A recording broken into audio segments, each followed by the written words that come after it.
What are the Lakers going to do at center? With trade options beginning to disappear, Los Angeles is now being linked to a $107 million big man who could dramatically change the team's front court. Meanwhile, a 23-point-per-game scorer is emerging as a potential Lakers target. A surprising update has surfaced on a young center, and AJ Dybantsa's path to Los Angeles may have just become a lot more realistic. Stay with us because there's a lot to unpack. What do you do when your absolute perfect offseason plan completely falls apart and you are forced to look at a $107 million backup option that doesn't even fit your superstar's preferred style of play? The Los Angeles Lakers' desperate search for a starting center has easily become one of the NBA's longest-running and most dramatic storylines. And as the market continues to rapidly shrink, the front office is being forced to significantly broaden their thinking. In the NBA, roster construction is usually about identifying the perfect complementary pieces, but sometimes it just boils down to recognizing harsh reality, and right now, beggars simply cannot be choosers. According to Hoops Hype's Michael Scotto, Milwaukee Bucks center Myles Turner has suddenly emerged as a prime trade candidate for Los Angeles. Now, the Lakers' interest in Myles Turner is absolutely not a new development, but the current circumstances surrounding this roster have changed dramatically. For years, Turner was heavily linked to the Lakers because he was the literal perfect fit alongside Anthony Davis. Davis always preferred playing power forward, and Turner, being one of the premier stretch big men in the league, could protect the rim and space the floor, allowing AD to operate as a weak side defender. But the roster looks entirely different today. Davis is gone, and 27-year-old Luka Doncic is the undisputed franchise centerpiece, and with Luka comes a totally different requirement for the center position. Doncic heavily prefers playing with athletic, rim-running bigs who serve as explosive vertical lob threats. Myles Turner is simply not that archetype. However, Turner might be the only viable option left after a truly chaotic sequence of events in Milwaukee. The Bucks completely panicked last offseason, signing Turner to a massive 4-year, $107 million contract in a truly desperate attempt to convince Giannis Antetokounmpo to stay. Milwaukee even stretched and waived Damian Lillard just to create the financial flexibility to afford Turner. Yet the gamble failed spectacularly as Giannis requested a trade anyway and was dealt to the Miami Heat. Now the 30-year-old Turner is stuck in limbo and could be readily available. While Turner lacks that explosive vertical spacing that Doncic historically thrives with, we cannot ignore the tangible assets he brings to a playoff contender.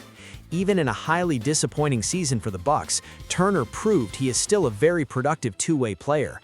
In 71 games, he averaged 11.9 points, 5.3 rebounds, and 1.6 blocks, while shooting a highly respectable 44% from the field and an impressive 38.3% from beyond the three-point line. He provides critical rim protection, high-level floor spacing, and deep playoff experience. Think about the half-court geometry.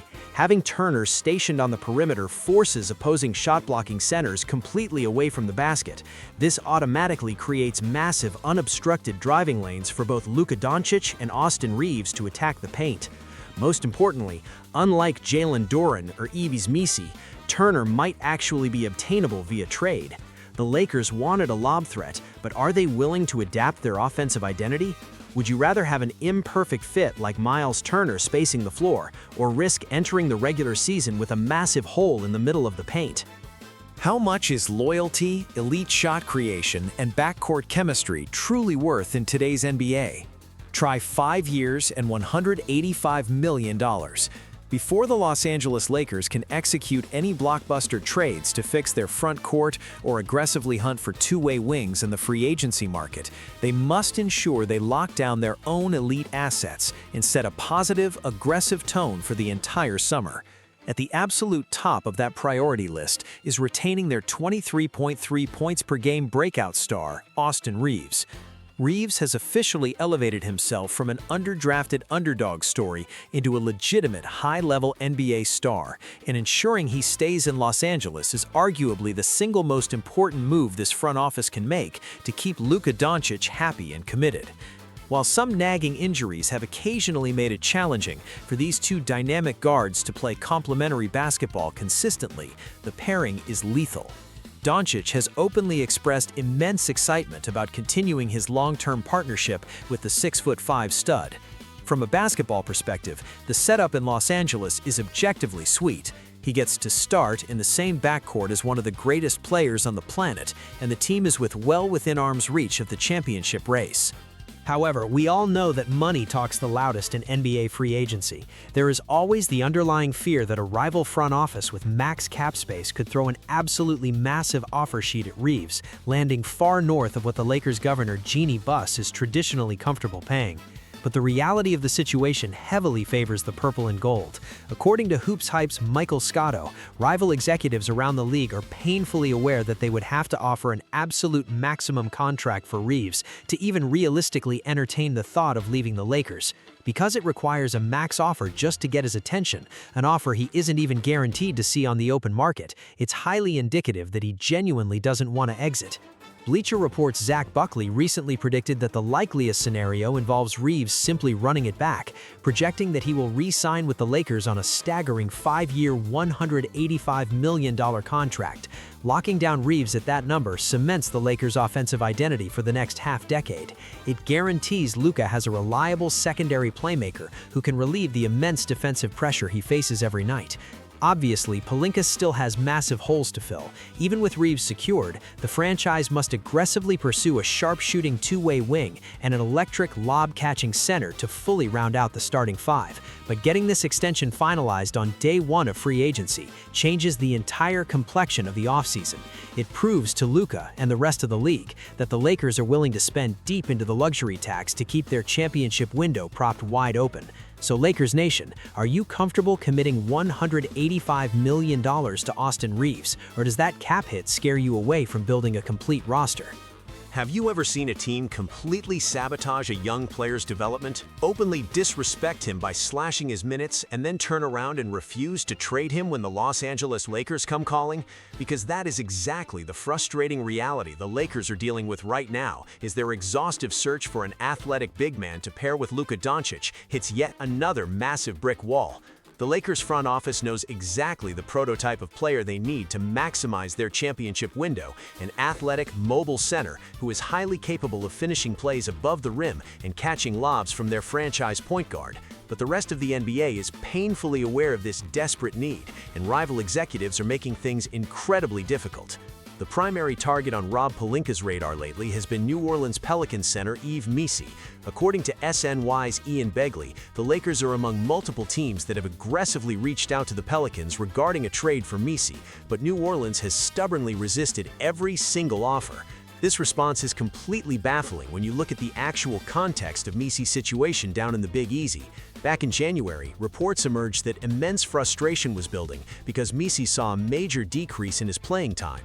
His camp felt entirely disrespected by the organization, and serious tension formed between the two sides.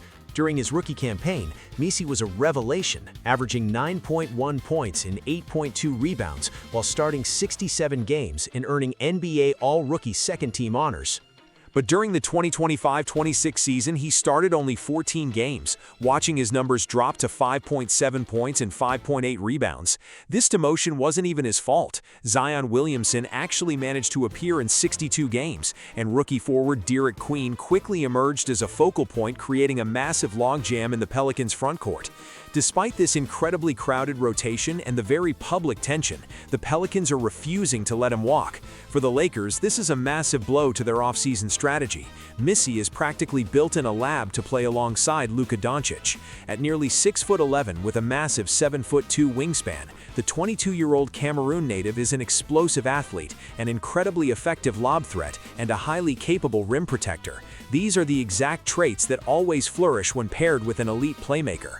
But here is where the panic truly starts to set in for the Lakers front office. The options are dwindling at an alarming rate. Recent reports have heavily linked the Lakers to names like Walker Kessler, Kel'el Ware, Jalen Duren, Nick Claxton, and Mitchell Robinson. However, the Detroit Pistons want to keep Duren, the Jazz want to keep Kessler, Robinson is open to staying in New York, and Claxton was just traded to the Chicago Bulls. The market is completely drying up, and the Lakers' pursuit of all these athletic bigs has either entirely stalled out or become ridiculously complicated. The irony here is painful. The exact same qualities that make these lob threat centers so attractive to Los Angeles are the exact reasons their current teams are so reluctant to let them go. With Missi now seemingly off the table, the Lakers have to ask themselves a very difficult question. Do they continue to hold out hope for the perfect athletic rim runner to complement Doncic, or do they completely pivot their strategy and settle for a different prototype just to get a warm body in the paint before training camp begins? What if I told you the Washington Wizards just accidentally handed the Los Angeles Lakers the key to their next championship window, and all it took was one disastrous contract to set the gears in motion?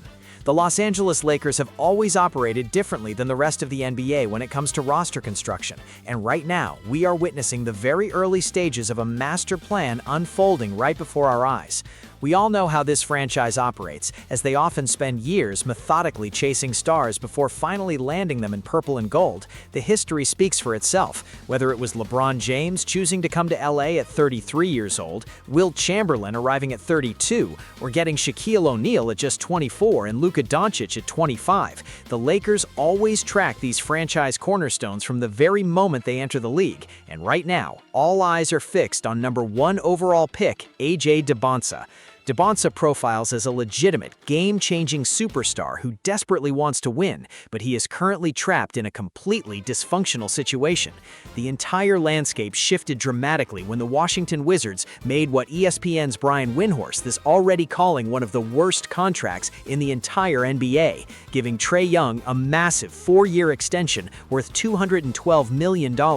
Atlanta effectively salary dumped Young onto the Wizards just to escape that financial nightmare, especially considering Ice Trae making over $50 million per year simply is not a recipe for team success. This front office malpractice is completely destroying Washington's flexibility. In the incredibly restrictive second apron era of the NBA, every single dollar matters. The Wizards have just put one of the absolute worst contracts in the league on their books, and they also have former Lakers star Anthony Davis demanding a max extension.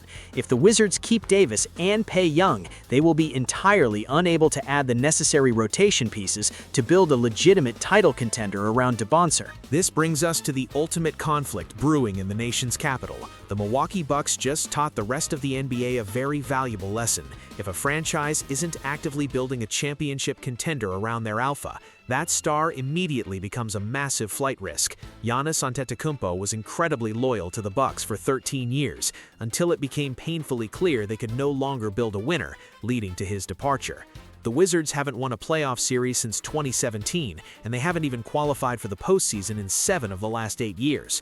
With Dybantsa locked in for the next 3 seasons, things are going to get extremely hairy entering year 4. If this 6'8" future superstar refuses to sign a contract extension, Washington will feel an immense amount of pressure to move him. The Lakers front office is already brilliantly planting the seeds for this exact scenario. During the pre-draft process, the franchise made sure to let Dybantsa know they were highly interested, laying the crucial groundwork for the future. Los Angeles currently has to build around Luka Doncic, who is 27 years old and will still be smack in the middle of his prime when Dybantsa's rookie contract finally ends. Doncic has real power and a major say over the Lakers' decision-making process, and we all know he is never afraid to recruit elite talent to Southern California. Getting a young, dynamic superstar wing flanking Luka as he enters his mid-30s would be an absolute dream scenario for this front office. So the question isn't just if Dybantsa will eventually demand a trade out of the disaster in Washington, it's whether the Lakers will have the required trade package ready when that inevitable clock strikes midnight. Are you willing to wait for the Dybantsa timeline, or does this team need to sacrifice future assets to win right now?